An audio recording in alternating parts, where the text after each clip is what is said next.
এক রাত 2 দিনের সফরে আজকে আমাদের গন্তব্য মায়াপুর। মায়াপুর ইস্কন মন্দির এবং নবদ্বীপ মহাপ্রভুর জন্মস্থান আমরা দর্শন করব। কিভাবে যাচ্ছি, কোথায় থাকছি, আরও অসংখ্য তথ্য তোমরা এই ভিডিওর মাধ্যমে পেয়ে যাবে। চলো আর দেরি না করে তাহলে শুরু করা যাক। ভগবানকে ভক্তি ভরে প্রণাম জানিয়ে মনটা হালকা করে বিশ্বাস আর প্রত্যাশা সঙ্গে নিয়ে সকাল সকাল পৌঁছে গেলাম ট্রেন স্টেশনে। এইখান থেকেই শুরু হলো আমাদের আজকের ভ্রমণ গল্প। আজকে আমাদের গন্তব্যের যাত্রার সঙ্গী train number 13063 Howrah Balurghat express.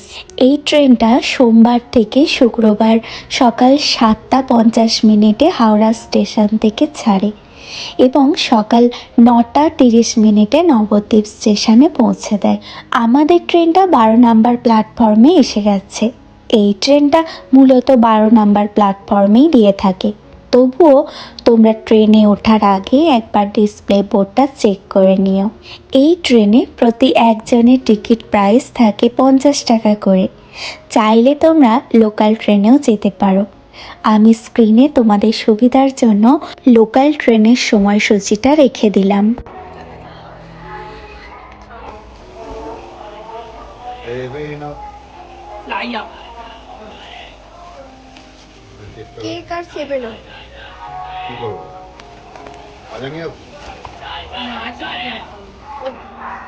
ট্রেনে ওঠার তাড়া থাকায় সকালবেলায় ব্রেকফাস্টটা সারা হয়নি, তাই বর গিয়ে কেক আর কোল্ড ড্রিঙ্কস নিয়ে এলো। এই মুহূর্তে আমাদের ট্রেনটা হাওড়া স্টেশনকে পিছনে ফেলে এগিয়ে চলেছে। স্টেশনটা তখন জানলার বাইরে ধীরে ধীরে মিলিয়ে যাচ্ছে। প্ল্যাটফর্মের আলো, মানুষের ভিড়, ব্যস্ত মুখগুলো সব কিছুই যেন আস্তে আস্তে দূরে সরে যাচ্ছে। ট্রেনটার দ্রুত গতি ধরতে জানলার বাইরের দৃশ্যটাও বদলাতে লাগলো। লোহার লাইন, বৈদ্যুতিক খুঁটি, ছোট ছোট ঘরবাড়ি, গাছপালা, খোলা মাঠ, শহরের কংক্রিট জঙ্গল ছেড়ে ধীরে ধীরে প্রকৃতির রং ঢুকে পড়ল আমার চোখে। আমার মনে হয় প্রতিটি ঋতুতে প্রকৃতি প্রতিবার নতুন করে সাজে। এটা যেমন শীতকালীন প্রকৃতি, যেন একেবারেই আলাদা রূপে সেজে রয়েছে, তাই না? ভোরের কুয়াশা সাদা চাদরের মতো মাঠে ছড়িয়ে আছে। দূরে গাছগুলো আবছা হয়ে আছে। জলাশয়ের ওপর ভেসে থাকা হালকা ধোঁয়াশার মতো কুয়াশার আস্তরণ। সূর্যটা ধীরে ধীরে উঠছে, সেই কুয়াশার পর্দা ভেদ করে আলো ছড়াচ্ছে, নরম সোনালি আলো। এই মুহূর্তে আমাদের ট্রেনটা হাওড়া স্টেশন ছেড়ে বেশ অনেকটা দূর চলে এসেছে, প্রায় ব্যান্ডেলের কাছাকাছি। এই ব্যান্ডেল স্টেশনে আজকে আমাদের ট্রেনটা প্রথমবারের জন্য দাঁড়াবে, তারপর আর দাঁড়াবে না, একেবারে নবদ্বীপ স্টেশন পৌঁছে গিয়ে দাঁড়াবে। তাই আমি তোমাদের বলবো, মায়াপুর নবদ্বীপ যাত্রার জন্য তোমরা এই ট্রেনটাই নাও। তবে এটা খেয়াল রেখো, এই ট্রেনটা কিন্তু সোম, মঙ্গল, বুধ, বৃহস্পতি আর শুক্র এই 5 দিনই তোমরা পাবে। শনিবার রবিবার কিন্তু এই ট্রেনটা পাওয়া যাবে না। কাটোয়া লোকালে তোমরা আসতেই পারো। কাটোয়া লোকালে প্রতি একজনের টিকিট 25 টাকা করে নেয়, কিন্তু কাটোয়া লোকাল প্রত্যেকটা স্টেশনে দাঁড়িয়ে দাঁড়িয়ে আসে। সঙ্গে খুব ধীর গতিতে এই ট্রেনটা এগিয়ে চলে, তাই গন্তব্যে পৌঁছাতে প্রায় 3 ঘন্টা থেকে 4 ঘন্টা বা তারও বেশি সময় লেগে যেতে পারে। তাই মায়াপুর নবদ্বীপ আসার সময় কোন ট্রেনটায় তোমরা আসবে সেই সিদ্ধান্তটা কিন্তু তোমাদেরই নিতে হবে। ব্যান্ডেল স্টেশনে আমাদের ট্রেনটা থামা মাত্রই আমার বর ব্যান্ডেল স্টেশনে নেমে একটা ঠাকুমার কাছ থেকে লুচি আর আলুর তরকারি নিয়ে এলো। খুব সুস্বাদু ছিল কিন্তু। তবে আমার মা একেবারেই নিরামিষ খাবার খায় আর বাইরের কোনো জিনিস খেতে ভয় পায়, কারণ যদি কিছু ঠেকাঠেকি থাকে, তাই মা কিচ্ছুই খেতে চাইছিল না। ছোটবেলায় যখন বাবার সাথে ট্রেনে করে যেতাম, তখন দেখতাম মা খুব ছোট্ট ছোট্ট জিনিসে খুশি হয়ে যেত। গুড়কাঠি, বাদাম চাক্কি, ঝাল লজেন্স, এই সব ছোট্ট ছোট্ট জিনিসেই মা আমার খুশি। তো ট্রেনে দেখলাম বাদাম চাক্কি উঠলো, আর মাকে সেই বাদাম চাক্কি কিনে দিলাম। এই বাদাম চাক্কি দেখে মায়ের মনটা যে কতটা আনন্দ হয়েছিল সেটা কিন্তু আমি মায়ের মুখ দেখেই বুঝতে পেরে গেছি।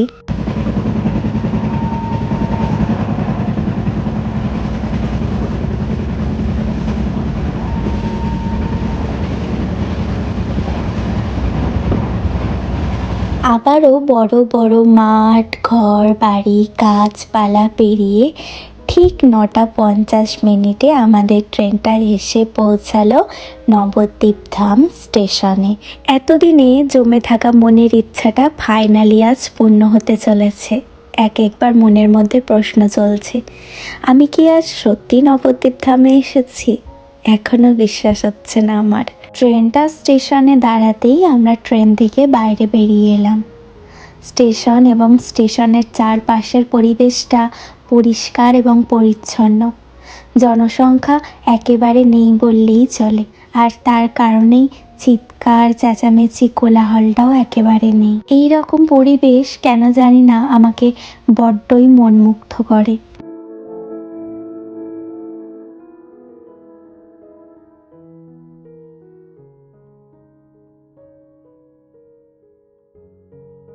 ট্রেন লাইন পার করে এখন আমরা টোটো স্ট্যান্ডে চলে এলাম। নবদ্বীপ ধাম ট্রেন স্টেশন থেকে নবদ্বীপ লঞ্চ ঘাট পর্যন্ত প্রতি একজনের ভাড়া নেবে 20 টাকা করে। কিন্তু তোমরা যদি কেউ একজন একটি টোটো রিজার্ভ করে যেতে চাও তাও যেতে পারো, তবে সেক্ষেত্রে 100 টাকা দিয়ে টোটো রিজার্ভ করতে হবে। নবদ্বীপ ধাম স্টেশন থেকে নবদ্বীপ ঘাট পর্যন্ত যেতে সময় লাগবে 10 থেকে 15 মিনিট।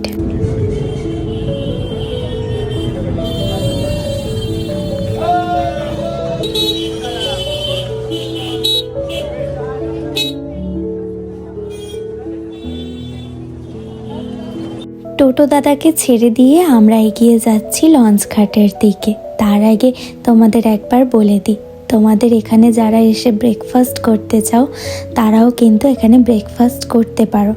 এখানে ব্রেকফাস্টেরও ব্যবস্থা আছে। লঞ্চ ঘাটের সামনেই আছে খেয়াঘাট নবদ্বীপ মিষ্টান্ন ভবন, যেখানে তোমরা লুচি তরকারির সঙ্গে নবদ্বীপের বিখ্যাত লাল দই খেতে ভুলবে না কিন্তু। আমরা যেহেতু ট্রেনে এত কিছু খেয়ে নিয়েছি তার কারণে আমাদের আর এই মুহূর্তে কোনো খিদে পাচ্ছে না, তাই একেবারে লঞ্চ ঘাটের সামনেই চলে গেলাম।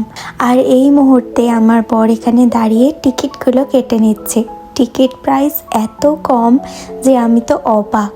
এক একজনের টিকিট মূল্য মাত্র 10 টাকা। চলো এবার তাহলে ঘাটের দিকে যাওয়া যাক। আমরা ঘাটের দিকে যেতে যেতেই আমাদের লঞ্চটা ছেড়ে দিল। ভয়ের কোনোই কারণ নেই, কারণ 5 মিনিট পর পরই কিন্তু লঞ্চ আসছে, তাই আমাদের এখন এই মুহূর্তে 5 মিনিট অপেক্ষা করতে হবে। এর মধ্যে তোমাদেরকে জানিয়ে রাখা ভালো, এখানে খেয়া পার করার জন্য কিন্তু লঞ্চ আছে আর নৌকাও আছে। তোমরা যদি নৌকায় করে নদী পার হতে চাও তাহলে টিকিট প্রাইস আরও কম, মাত্র 5 টাকা। আর যদি তোমরা আমাদের মতো লঞ্চে করেই যেতে চাও তাহলে টিকিট প্রাইস 10 টাকা।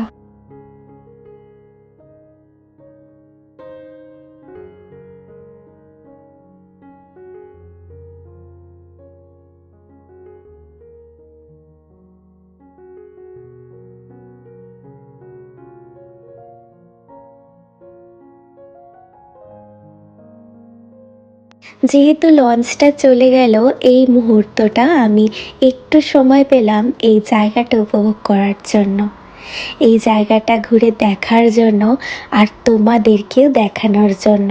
বহু মানুষ দেখতে পাচ্ছি নৌকা করে তাদের গন্তব্যের উদ্দেশ্যে রওনা হলো। আকাশের দিকে তাকিয়ে দেখি কুয়াশা কিন্তু এখনো একইভাবে রয়ে গেছে। ভাগীরথীর বুকে কুয়াশার চাদর এখনো একইভাবেই বিছিয়ে আছে। এইগুলো দেখতে দেখতেই হঠাৎ দেখতে পেলাম কত মানুষ হঠাৎ করে জমা হয়ে গেছে আমাদের মাঝে। দেখলাম অসংখ্য মানুষ ভর্তি একটি নৌকাও এলো তাদের গন্তব্যে তাদেরকে নামিয়ে দিতে। আর আমাদেরও লঞ্চ এসে গেছে আমাদের গন্তব্যে আমাদেরকে নিয়ে যেতে।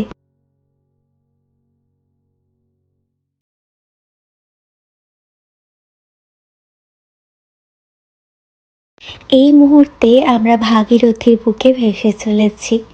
এই দিনটার স্বপ্ন কবে থেকে দেখেছি। এই নদীর জলে ভেসে একটা সময় আমি গিয়ে উপস্থিত হব মায়াপুরে। কত দিনের ইচ্ছা ছিল আমার, সেই আশা আজকে পূরণ হলো। হঠাৎ করেই চোখটা যেন জলে ভিজে গেল। এই মুহূর্তে বড়ই অদ্ভুত এক দৃশ্য আমার চোখের সামনে ভেসে উঠল। নবদ্বীপ থেকে মায়াপুর যাত্রা পথেই হঠাৎ লক্ষ্য করলাম এই নদীর একদিকের জল সাদা, আরও একদিকের জল কালো রূপ নিয়েছে। হঠাৎ করেই মনের মধ্যে আসলো নবদ্বীপে শ্রী চৈতন্য মহাপ্রভু কিন্তু রাধা রানীর অবতার, আর মায়াপুরে আছে ভগবান শ্রীকৃষ্ণ। কি লীলা দেখো তো। অনেকেই বলবে এটার অনেক সায়েন্টিফিক রিজন আছে, কিন্তু আমার কাছে প্রশ্ন, ঠিক এই জায়গাটিতেই কেন এই সায়েন্টিফিক রিজনটা হলো? তার কোনো উত্তর আছে কি তোমাদের কাছে? তাই আমি আধ্যাত্মিক দিক থেকে বিচার করে এই নদীটির ঠিক যেই অংশটি কালো রূপ নিয়েছে সেই অংশের নাম দিলাম ভগবান শ্রীকৃষ্ণ, আর যেই অংশটি সাদা রূপ নিয়েছে সেই অংশের নাম দিলাম রাধারানী। গল্প করতে করতে আমাদের লঞ্চটা এসে পৌঁছালো মায়াপুর ঘাটে। নদীর বুকের যাত্রার ছন্দ থেমে এবার পা রাখলাম নতুন তীরে। মায়াপুর ঘাট থেকে নেমে মেন রোড পর্যন্ত পৌঁছানোর জন্য একটি অস্থায়ী বাঁশের ব্রিজ বানানো হয়েছে। এই বাঁশের ব্রিজটা আমি প্রথম দেখলাম। দুই পাশে বাঁশের বেড়া, নিচে দিয়ে বয়ে চলেছে নদীর জল।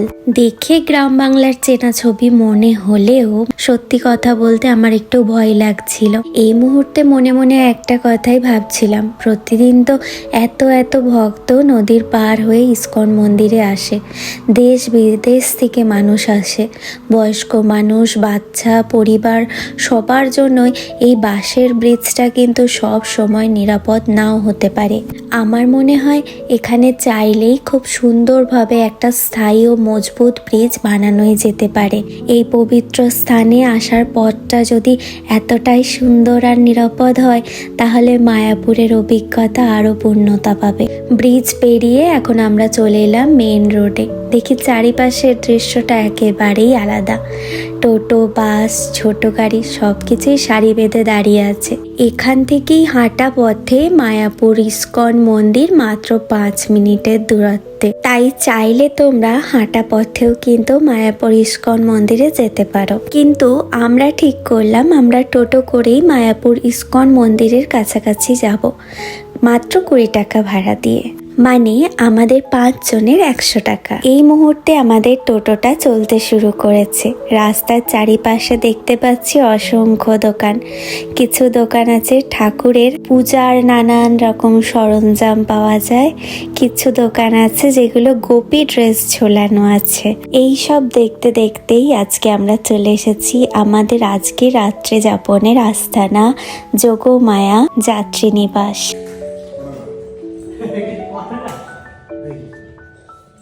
রুমের দরজাটা খুলে ভিতরে ঢুকতেই মনটা শান্ত হয়ে গেল। আসল চমকটা অপেক্ষা করছিল জানলার ওপাশে। জানলাটা খুলতেই এক নিমেষে সব ক্লান্তি যেন উধাও হয়ে গেল। চোখের সামনে দিয়ে বয়ে চলেছে শান্ত স্নিগ্ধ গঙ্গা। সেই নদী ছুঁয়ে আসা এক ঝলক ঠান্ডা বাতাস যখন গায়ে এসে লাগলো, মনে হলো শরীর আর মন দুটোই জুড়িয়ে গেল। কি অপূর্ব এই দৃশ্য! নদীর পাড়ে ঘেঁষে দাঁড়িয়ে থাকা বিশাল বড় বড় গাছের সারি, এই গাছের ডালে ডালে পাখিদের মেলা, আর তাদের মিষ্টি কলকাকলি, আর সব কিছুর উপরে মায়াবী এক সুর, মা গঙ্গার মন্দির থেকে ভেসে আসা 24 ঘন্টা অবিরাম নাম গান। প্রকৃতি আর ঈশ্বর যেন এখানে মিলে মিশে এক হয়ে গেছে। সত্যি কথা বলতে 3000 টাকার এই বিলাসিতাপূর্ণ রুমের জায়গায় আমাকে যদি একটা কুটিরও দিয়ে দিত এইখানে, আমি খুব শান্তিতে থাকতে পারতাম। যাই হোক, আমরা এখন স্নান সেরে ফ্রেশ হয়ে মন্দিরের দিকে রওনা হচ্ছি। যেহেতু আমি কৃষ্ণ সেবা করি, গোপাল সেবা করি, তাই প্ল্যান আছে পূজার কিছু সামগ্রী আমি এখান থেকে কিনে নিয়ে যাব। ভগবানের সেবার অনেক সামগ্রী আছে যেগুলো আমরা বাইরে কোথাও খুঁজে পাই না, সেটা খুব সহজে এই স্থানে তোমরা পেয়ে যেতে পারো।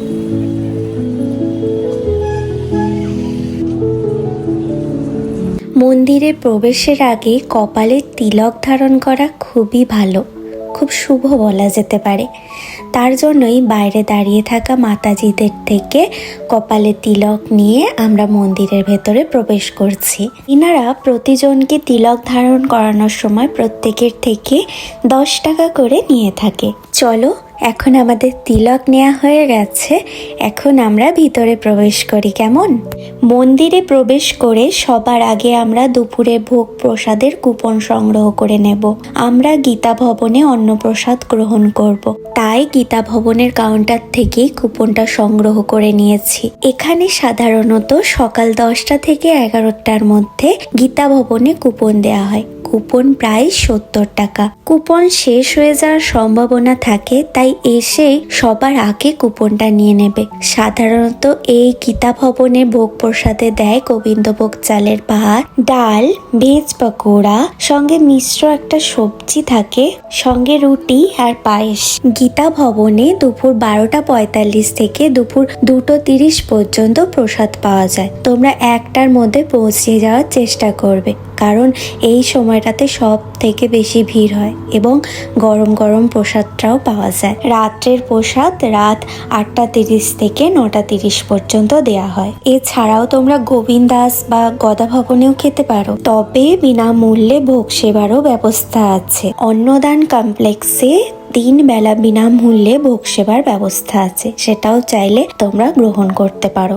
এই মুহূর্তে ভজন কুঠির দর্শন করে বেরোলাম। ভজন কুঠিরে শুনেছি নাকি 24 ঘন্টা ভজন হয়, কিন্তু যেই মুহূর্তে আমরা প্রবেশ করেছি সেই মুহূর্তে কিন্তু ভজন হচ্ছিল না। তাই এইখান থেকে বেরিয়ে আমরা আবারও মন্দিরের ভিতরে প্রবেশ করতে থাকলাম। ইস্কন মন্দিরের ভিতর যত প্রবেশ করছি, এই মন্দিরের চারিপাশের পরিবেশটা আমাকে মনোমুগ্ধ করছে। প্রত্যেকটি ভবন এখানে পরিষ্কার পরিচ্ছন্ন, চারিপাশে অসংখ্য ফুলের গাছ, সঙ্গে আরও নানান ধরনের বিশালাকার গাছ দ্বারা এই স্থান সুসজ্জিত করে তোলা হয়েছে। কোনো স্থানে এতটুকু নোংরা আবর্জনা আমার চোখে পড়েনি। এই পরিবেশটা, এখানে থাকা প্রত্যেকটা মানুষ কত যত্ন সহকারে পরিচর্যা করছে। মনে মনে এটাই ভাবলাম, এইভাবে আমরা সবাই যদি দায়িত্ব নিয়ে আমাদের চারিপাশের পরিবেশটা পরিষ্কার করে তুলতে পারতাম, তাহলে হয়তো আমাদেরও সব জায়গাটা মন্দির সমান মনে হতো। এখন আমরা গীতা ভবনে চলে এলাম। গীতা ভবনের সামনেই দেখি কয়েকজন মাতাজি ভগবত গীতার সঙ্গে আরও কিছু আধ্যাত্মিক বই সেবা প্রদান করছেন, মাত্র 300 টাকার বিনিময়ে। যেই টাকাটা ইস্কন মন্দিরের সেবার জন্যই ব্যবহার করা হবে। সঙ্গে আমার মায়ের কাছে যেটা শুনে আমি আরও অবাক হয়েছিলাম, এই মন্দিরের ভিতরে যাবতীয় যা বিক্রি হচ্ছে সব অর্থই মন্দিরের সেবার কাজে ব্যবহার করা হয়। বই নিয়ে কিছু অপেক্ষার পর আমরা গীতা ভবনের হলের মধ্যে এসে পৌঁছালাম। গীতা ভবনে ভূমিতে আসন গ্রহণ করিয়েই ভোজ প্রদান করা হয়। অনেক দিন পর এই রকম ভোগ প্রসাদ ভগবানের পাবো আমরা, এটা ভাবতেই মনের মধ্যে একটা আলাদা রকম আনন্দ আর সঙ্গে উত্তেজনা কাজ করছে। আমরা আমাদের আসনে এসে বসলাম। প্রত্যেক ভক্ত তাদের আসনে গিয়ে বসলো এবং ভগবানের প্রসাদ পাওয়ার আগে সবাই 3 বার হরে কৃষ্ণ মহামন্ত্র জপ করলো। এরপর আমাদের সবাইকে প্রসাদ দেয়া শুরু হলো। আর প্রসাদ দেয়াটা কিভাবে হয় সেটা দেখে আমার খুব আশ্চর্য লাগছিল এবং ভালোও লাগছিল। এই রকম ভাবে ভোগ প্রসাদ দিতে আমি প্রথমবার দেখলাম। তোমাদের কেমন লাগলো বলো তো, একবার কমেন্ট করে জানিও। আজকের এই ভোগ প্রসাদ সত্যিই যেন অমৃত ছিল আমাদের কাছে। ভোগ প্রসাদ সেবন করার পর বাইরে বেরিয়ে দেখি কত কাঠ জড়ো করা। এই কাঠগুলোতেই কিন্তু এই ভোগ প্রসাদ রন্ধন করা হয়। ভোগ প্রসাদ পাওয়ার পর নিজেরাই নিজেদের প্লেট তুলে নিতে হবে, আর আলাদা করে হাত ধোয়ারও কিন্তু এখানে জায়গা আছে। হাত ধুয়ে আমরা এখন গীতা ভবনের বাইরে বেরিয়ে এলাম। অনেক গুরুজন মানুষ আছেন যারা একটু বয়স হয়ে গেলে একটু নিরিবিলিতে, শান্তিতে আর ভগবানের কাছাকাছি থাকতে চায়। তাদের জন্য কিন্তু এখানে থাকার একেবারে কম খরচে ব্যবস্থা করা আছে। তারা যদি এখানে থাকতে চায় থাকতেই পারে। এখন হাঁটতে হাঁটতে আমরা গদা ভবনের কাছে এসে পৌঁছেছি। আর এখান থেকে চন্দ্রোদয় মন্দিরটা কি যে অপূর্ব লাগছে, তোমাদেরকেও দেখাচ্ছি আমার চোখে। দেখো, এই স্থানে খুব কম সময়ের জন্য এসেছি, কিন্তু আমার পরিচিত অনেক ফল, যেই ফলের গাছ আমি কখনো দেখিনি, তার মধ্যে আমলকি আর সবেদা, যেই দুটো ফলের গাছ আমি আজকে দর্শন করতে পারলাম। এখন আমরা একটা টোটো নিয়ে গোশালার উদ্দেশ্যে রওনা হয়েছি। এখান থেকে হাঁটা পথেও কিন্তু গোশালা যাওয়া যায়, কিন্তু আমরা আর না হেঁটে একেবারে টোটো নিয়ে নিয়েছি। তবে যারা না টোটোতে যেতে চাও তাদের জন্য কিন্তু এখানে গরুর গাড়িরও ব্যবস্থা করা আছে। আমার মা এর আগে ইস্কন মন্দিরে বহুবার এসেছে, কিন্তু আমার কাছে এই প্রথম। তাই মা এখানকার বিষয়ে অনেক কিছু জানে, যেগুলো মা আমাকে গল্প শোনাতে শোনাতে যাচ্ছে। এখানে গোশালাও কিন্তু আমার দেখার ইচ্ছা বহু দিনের ছিল, সেই আশাও ভগবান আজকে আমার পূর্ণ করে দিল। এখানে গোশালায় গরুগুলো দেখছি অনেক বিশাল বড় বড়, আর শিংগুলো তো তার থেকেও বড়।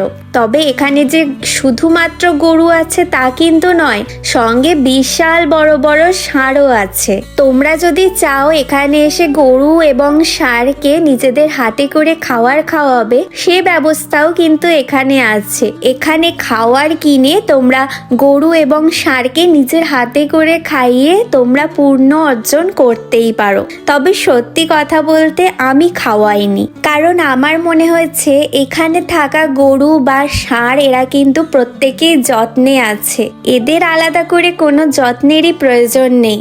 কিন্তু সেই সব গরু বা ষাঁড় যারা অনাথ, যাদের এক বেলা খাওয়ার মতো কিছু থাকে না, আমার চোখের সামনে দেখা অনেক গরুকে আমি দেখেছি যারা ডাস্টবিনের নোংরা খাবার খায়। আমি যদি তাদেরকে খাওয়াতে পারতাম তাহলে হয়তো আমার মনটা অনেক বেশি শান্তি পেত। মায়াপুরি ঘি 600 টাকা দাম, কিন্তু 460 টাকায় নিল 500। আমরা এটা নিয়ে যাব। 6 মাস ভ্যালিডিটি, ডিসেম্বরে তৈরি হয়েছে। ভাত দিয়ে খেয়ে দেখবো। গোশালা থেকে আবারও টোটো নিয়ে আমরা চলে এলাম একদম চন্দ্রোদয় মন্দিরের কাছাকাছি। ইস্কন মন্দিরে এলাম আর চন্দ্রোদয় মন্দির দর্শন করব না, সেটা তো হতেই পারে না। তো তার জন্যই এখন প্রতীক্ষা কখন চন্দ্রোদয় মন্দির ওপেন হবে। এই মুহূর্তে আমাদের চোখে পড়ল ভগবানের ভোগ প্রসাদ, খিচুড়ি প্রসাদ, যেটা ভক্তদের উদ্দেশ্যে আবারও বিতরণ করা হচ্ছে। আর গীতা ভবনে খাওয়ার পর এই মুহূর্তে আমাদের পেট পুরো ফুল। তার কারণে ভগবানের প্রসাদ, যেহেতু আমরা একটুখানি প্রসাদ সবাই মিলেই ভাগ করে খাবো, তার জন্যই একটা শাল পাতার বাটিতে নিয়ে নিলাম। সবাইকে অবশ্যই এখানে শাল পাতার বাটিতেই এই ভোগ প্রসাদ দেয়া হচ্ছে।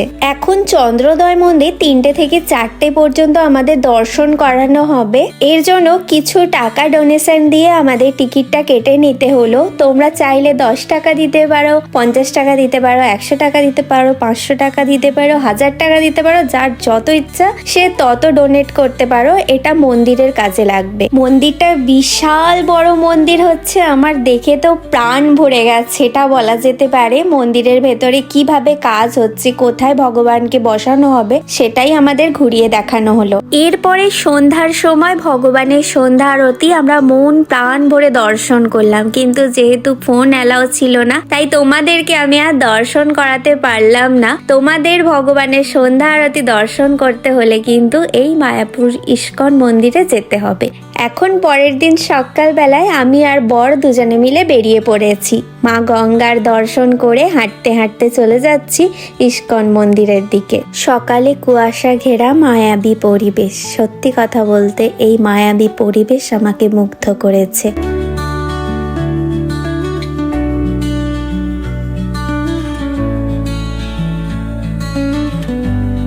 তোমরা চাইলে ভোর 4:30 ভগবানের মঙ্গল আরতি দর্শন করতে আসতে পারো। মঙ্গল আরতির পর নৃসিংহদেব আরতি, তুলসী আরতি ও দর্শন আরতি ধাপে ধাপে আগামী সময়গুলোতে অনুষ্ঠিত হয়। এখন আমরা চলে এসেছি পুষ্প সমাধি মন্দিরের কাছে। পুষ্প সমাধি মন্দিরের সৌন্দর্য সত্যি অনন্য ও হৃদয়স্পর্শী। মন্দিরটি দূর থেকে চোখে পড়ে তার শুভ্র মার্বেল নির্মিত বিশাল গঠন ও সুরুচি স্থাপত্য শৈলীর জন্য। চারিদিকে খোলা প্রশস্ত প্রাঙ্গণ, পরিপাটি বাগান ও শান্ত পরিবেশ সবে মিলে এক পবিত্র আবহ তৈরি করে। মন্দিরের গম্বুজ ও স্তম্ভগুলিতে সূক্ষ্ম নকশা এবং কারুকার্য শিল প্রভুপাদের প্রতি গভীর শ্রদ্ধা ও ভক্তির প্রতীক হিসেবে ফুটে উঠেছে। ভিতরে প্রবেশ করলে সব থেকে বেশি দৃষ্টি আকর্ষণ করে শিল প্রভুপাদের জীবন ও লীলাকে কেন্দ্র করে নির্মিত ভাস্কর্য ও চিত্রমালা। প্রতিটি ভাস্কর্য এতটাই জীবন্ত যে তোমরা তার ত্যাগ, ভ্রমণ ও ভক্তি সাধনার ইতিহাস তোমাদের চোখের সামনে অনুভব করতে পারবে। মন্দির থেকে বেরিয়ে একেবারে চলে এলাম গঙ্গায়। বরের ইচ্ছা ছিল মা গঙ্গায় স্নান করে ভগবানের মাথায় জল ঢালার। বরের সেই ইচ্ছাটাও পূরণ হলো।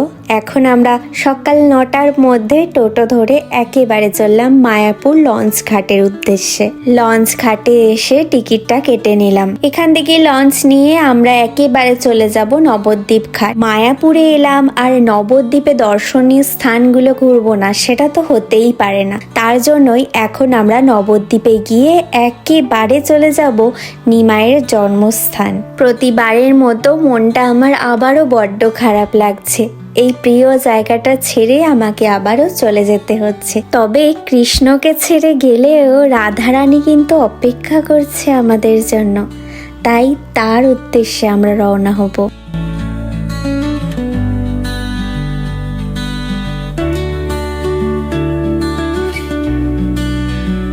আমরা লঞ্চে উঠে গেলাম আর মাও মায়ের প্রিয় জিনিসটা খুঁজে পেয়েই গেল। তোমাদের বলেছিলাম না ঝাল লজেন্স মায়ের খুব প্রিয়, তাই লজেন্স দাদুর থেকে ঝাল লজেন্সটা কিনেই নিল শেষ পর্যন্ত। আমাদের লঞ্চটা ছেড়ে দিল। মায়াপুরকে প্রণাম জানিয়ে আমরা নবদ্বীপের উদ্দেশ্যে রওনা হয়ে গেলাম।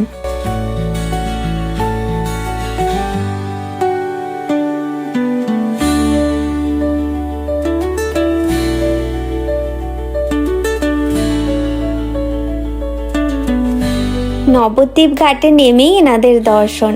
টাকা পয়সার ফোনটা একটু সামলে রেখো। টোটো দাদার সাথে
জানিও প্লিজ। আজকে তাহলে এই জার্নি ব্লগটা এখানেই শেষ করলাম। সবাই ভালো থেকো এবং সুস্থ থেকো।